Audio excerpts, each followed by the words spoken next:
सबसे पहले तो बिहार राज्य भूमि सुधार कर्मचारी संघ जो बना हुआ है, इस संघ को धन्यवाद देते हैं। और संघ के जो अध्यक्षीय मंडल में जितने भी सम्मिलित हैं सदस्यगण, उनको हम धन्यवाद देते हैं। और आप तमाम कर्मचारी जो राजस्व कर्मचारी हैं, उनको धन्यवाद देते हैं हमें इस मंच पे बोलने का मौका देने के लिए। और अभी मैं सुन रहा था कि संघर्ष की बात चल रही थी कि आगे भी आप लोग को संघर्ष करना है, तो हमें भी आप लोग के साथ अपना संघर्ष याद आ गया।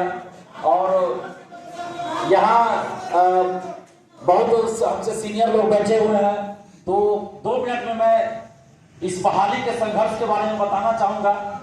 क्योंकि संघर्ष को जानना भी जरूरी होता है, इसलिए जरूरी है क्योंकि उससे आपको नई ऊर्जा मिलेगी, ताकि आप नौकरी में आने के बाद भी संघर्ष को जारी रख सके। और आप लोग को याद होगा, हमने उस समय भी कहा था कि नौकरी पाने से पहले आप संघर्ष कर रहे हैं, नौकरी में जाने के बाद भी आपको संघर्ष करने की जरूरत पड़ेगी। और अभी भी आप लोग को संघर्ष करने की जरूरत है। तो इस बहाली के संबंध में हम बताना चाहेंगे आप लोगों को सर, खासकर अभी ये लोग तो जान ही रहे हैं कि 2014 में इन लोगों की वैकेंसी आई थी प्रथम इंटर स्तरीय। इसमें 13,000 लगभग पद था उस समय, 14,000 के करीब। उसके बाद एक बार परीक्षा हुई तो पेपर लीक हो गया। पेपर लीक हो गया तो मान न गए थे लोग कि पेपर लीक है। हम लोग बहुत प्रयास किए तो माना गया, परीक्षा रद्द हुई। उसी में बीएसएससी के सचिव और अध्यक्ष दोनों जेल गए।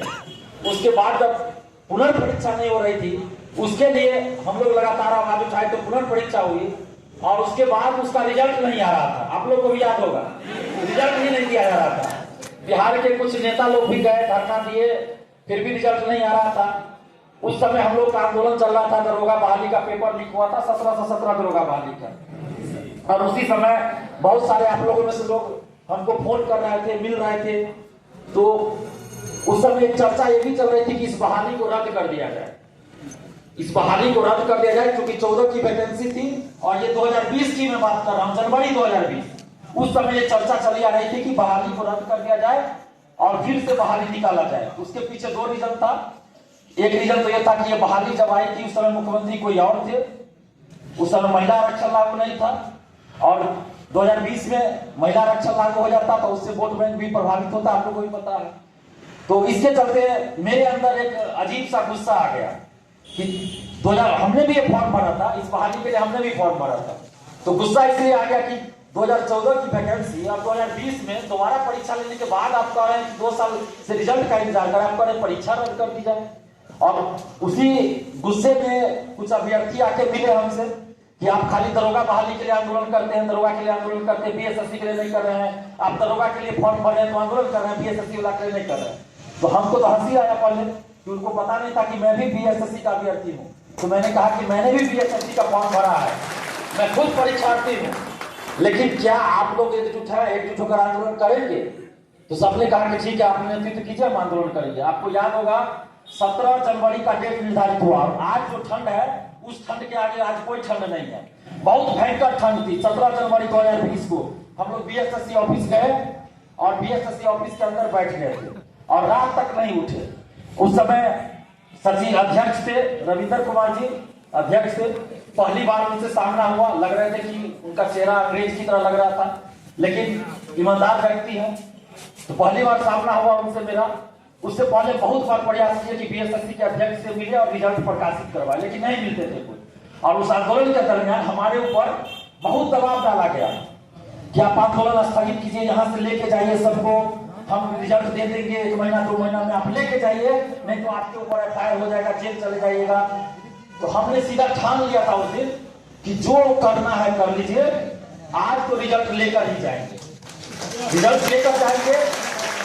और हमने ये भी कहा था, रिजल्ट लेकर जाने का मतलब ये नहीं हम कह रहे कि आप अभी रिजल्ट प्रकाशित कर लीजिए, क्योंकि रिजल्ट एक प्रक्रिया होती है, उसमें आपको समय लगेगा, हम भी जानते हैं। तो हमने ये कहा कि आप समय सीमा निर्धारित कीजिए कि आप 6 महीना में रिजल्ट दीजिएगा कि 6 साल में दीजिएगा। कम से कम ये तो निर्धारित कर दीजिए, नोटिस जारी कर दीजिए, या वीडियो रिकॉर्डिंग करते हैं आप बोलिए या मीडिया के सामने बांट दीजिए। तो इस पे मुकर गए कि ना तो नोटिस जारी करेंगे, ना ही मीडिया में बोलेंगे, ना ही रिकॉर्डिंग करने देंगे। तो हम समझ गए कि अधिकारियों का जो खेल होता है आंदोलन स्थगित करने का, कि किसी तरह बुझा समझा के भेज दो। हमने कहा उनको कि सर आप ये मत समझिएगा कि दिलीप कुमार बीएसएससी का सिर्फ अभ्यर्थी है, दिलीप कुमार 2016 से स्टूडेंट्स के लिए लड़ भी रहा है और अधिकारी बनने का सपना लेकर पटना आए थे। ये अलग बात है कि लड़ते लड़ते आज कुछ लोग छात्र नेता हमको बोलने लगे, तो हम ऐसे यहाँ से जाने वाले नहीं हैं। इसके बाद आप लोग को याद होगा पूरा प्रशासन भर दिया गया। शाम में 7 साढ़े 7 बजे नोटिस आया बीएसएससी का कि 20 फरवरी से पहले रिजल्ट दिया जाएगा और उसके बाद आंदोलन स्थगित हुआ और 14 फरवरी को रिजल्ट आया था। बीएसएससी का 14 फरवरी को रिजल्ट आया था और उसी वजह से ये बहाली आगे बढ़ी, नहीं तो बहाली ही रद्द हो जाती। उसके बाद आपको याद होगा सर मेंस की परीक्षा नहीं हो रही थी, इन लोगों की मेंस की परीक्षा नहीं हो रही थी। कई अभ्यर्थी जा रहे थे, कुछ अभ्यर्थी आंदोलन कर रहे थे, पुलिस मार के भगा दे रही है। फिर हमने एक लास्ट चेतावनी दिया, या तो आप मुख्य परीक्षा की तिथि घोषित कीजिए, नहीं तो फिर हमको आना पड़ेगा आंदोलन करने के लिए। आपको याद होगा 25 दिसंबर छुट्टी के दिन 25 दिसंबर 2020 को मेंस परीक्षा हुई। उसके बाद मेंस का रिजल्ट आने के बाद इन लोगों का काउंसलिंग नहीं हो रहा था, फिर काउंसलिंग के लिए आंदोलन करना पड़ा। फिर उसका जब डेट आता है तो एनसीएल का प्रॉब्लम, ईडब्ल्यूएस को उस समय था एनसीएल का प्रॉब्लम कि आप हमको पुराना डेट का बना के दीजिए। फिर उसके लिए आंदोलन और उस दिन भी कदम का खड़ा था 13 दिसंबर 2021। हमको पूरा डेट याद रहता है, जो सच्चाई के रास्ते पे चलता है उसको हर चीज याद रहता है, रखना नहीं पड़ता। और उस दिन आप लोग को याद होगा 10:30 बजे रात में पटना की पूरी पुलिस फोर्स लग गई, 2 मजिस्ट्रेट तैनात हो गए और दिलीप कुमार को घसीट कर ले जा गया हमारे अड्डा थाना। ऐसा लगा किसी डेड बॉडी को भी वैसे घसीट के नहीं ले जाया जाता है। और इसी जैकेट में, ये जैकेट जो है ये मेरे संघर्ष की कहानी है, इसी जैकेट में। और 17 जनवरी 2020 को भी आंदोलन हुआ था इसी जैकेट में। और आज अब तो ये जैकेट फटने लगा है क्योंकि कई बार इस जैकेट में घसीटा घसीटी हुआ।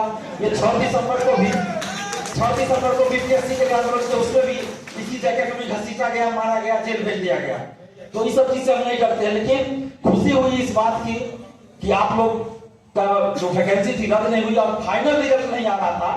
तो आप ही में से बहुत सारे अभ्यर्थी बोले, उस समय बीपीएससी का पेपर लीक वाला काम चल रहा था जिसको हम ही ने उजागर किया, मुख्यमंत्री जी को भेज दिया था।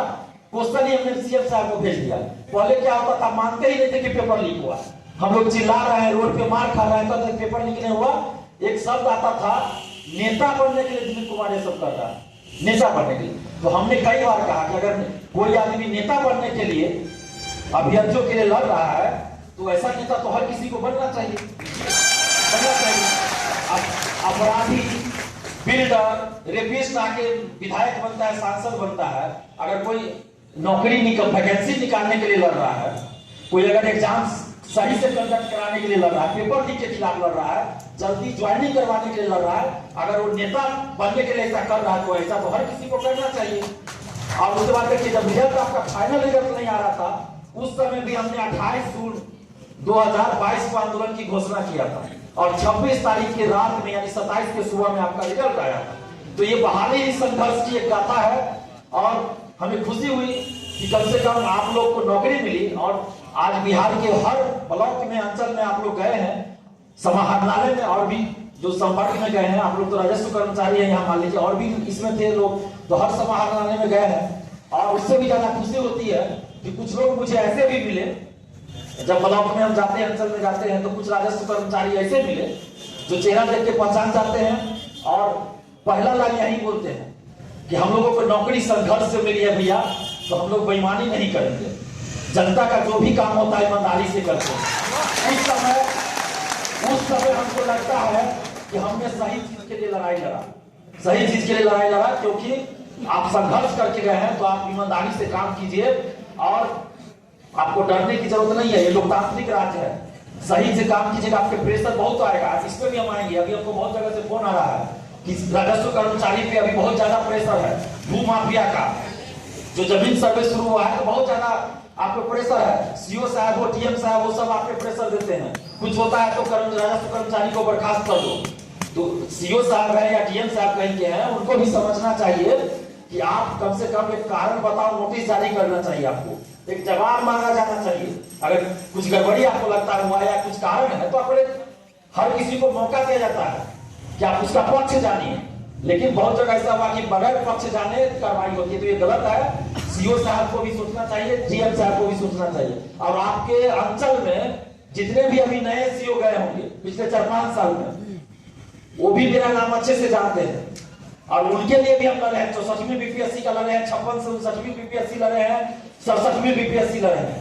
तो अधिकतर सीओ साहब भी जानते हैं कि उनको जो नौकरी मिली है तो उनके लिए दिलीप कुमार ने ही लड़ाई लड़ी है। तो जहां भी अगर सीओ साहब भी गलत करे तो आप लोग हमको जरूर याद कीजिएगा, हम जरूर उनसे बात करेंगे।